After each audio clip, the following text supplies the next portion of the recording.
All right, guys, here we go on day 7, long proof completion.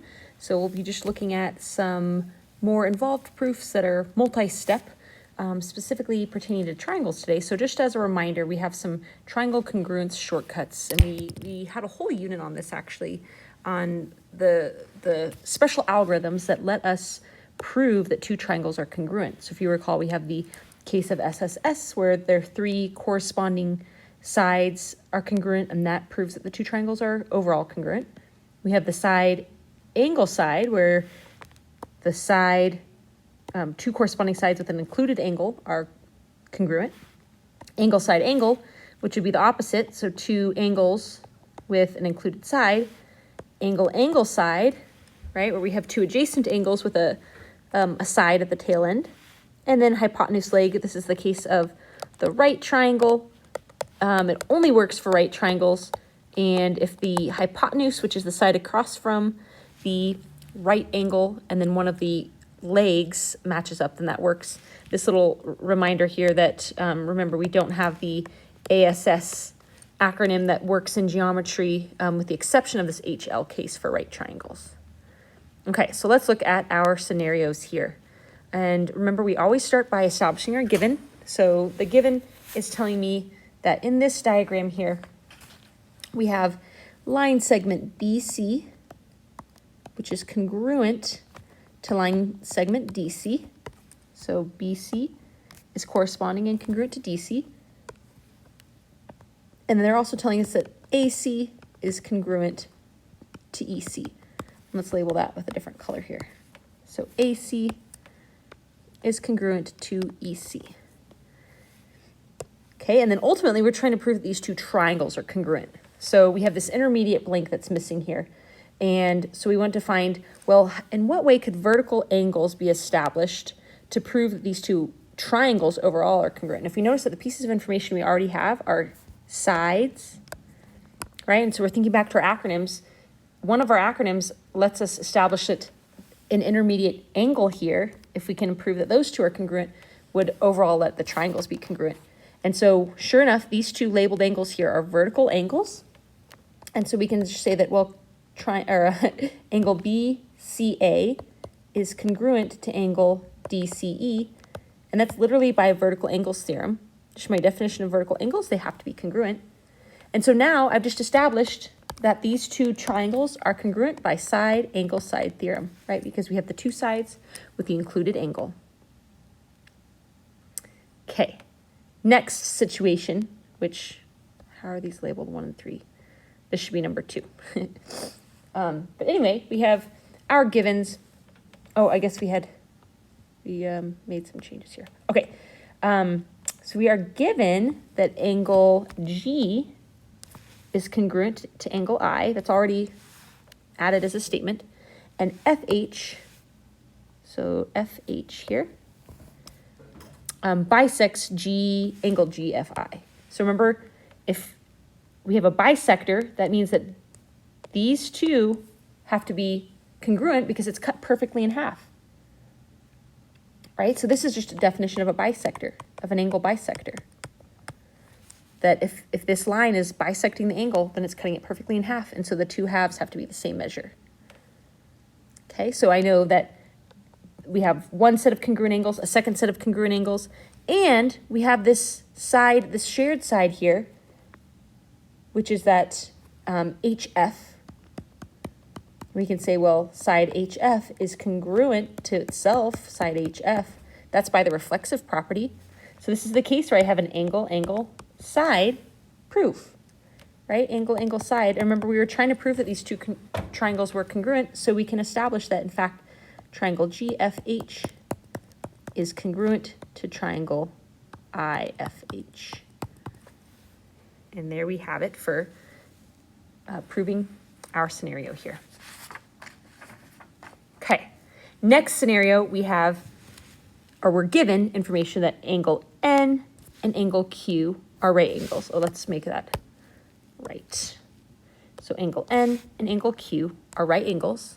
And we are told that NO, side NO, is congruent to side PQ. We want to prove that these 2 triangles, ONP and PQO are congruent. So with this given information, notice we're already in the context of a right triangle, so that's a heads up that we maybe are looking for HL. But let's see how this plays out. First of all, we have the given recycled for us here, right? Just telling us that these two, N and Q, are right angles, and that particular set of sides is congruent. Then we know that triangle ONP and PQO are right triangles, right? Based on just the definition of a right triangle. If I have a right angle included in my triangle, then it's by definition a right triangle. Okay, so we do know that we're working with a right triangle, which is important. And then we also have, similar to our past scenario, the case of a shared side here, right down the middle, right? So that lets us establish that side PO is congruent to side PO by the reflexive property once again. And notice that with respect to the right angle, that's the hypotenuse. That serves as the hypotenuse for both triangles. And then we're revisiting this idea that side NO is congruent to side PQ. That's, again, just the given information. And the reason that's important is that we've now established both a hypotenuse and a leg that are congruent in these right triangles. So that is enough information to establish that triangle ONP is congruent to triangle PQO. And this is by the hypotenuse leg theorem. Right, so again, because I have hypotenuse and leg that are congruent, then we can prove congruency of the overall triangles. Okay, next scenario. We are given that ST is congruent, or is, no, it's not congruent, is parallel to RU. Those two are parallel. And then they're also telling us that SR is parallel to TU. So we have two sets of parallel lines.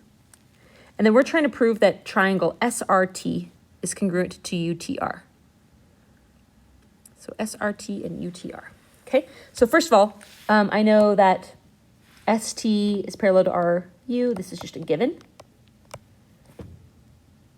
And so next, for kind of incorporating this reason here, they're telling us if lines are parallel, alternate interior angles are congruent.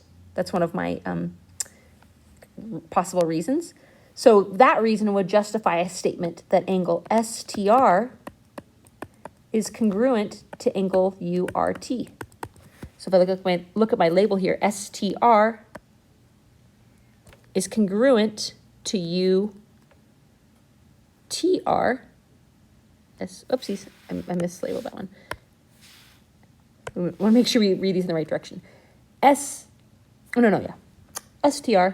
I was looking at the other line.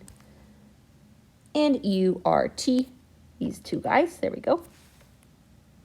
Okay, so that is by extension of this transversal here, right, with respect to those lines being parallel, those would be classified as alternate interior angles. And so we know alternate interior angles have to be congruent in the context of this parallel line set with the transversal. So I know those two angles are congruent. Then we have this other given, which tells us that my green lines, SR and TU, are congruent, right? And with respect to those guys and the transversal, we can establish that, sorry, let me turn my alarm off. It's time to wake up, guys, if you're falling asleep during the video. The angle SRT, here's my SRT, is congruent to UTR because these two angles, with respect to that transversal and the green parallel lines, are also alternate interior angles. So we can repeat this reason. If lines are parallel, then alternate interior angles are congruent. We're just abbreviating that justification there. Okay, so we have two congruent angles, and once again, we have this case of that shared side of these triangles. So we know that TR has to be congruent to TR by the reflexive property, okay, because a quantity is equal to itself, is congruent to itself. And so we have a case of SAS with these triangles, right? Side, angle, side, where there are two sides and an included angle. That's not correct. That's what you don't do. We actually have the angle scenario, because angle, included side, angle, side, angle.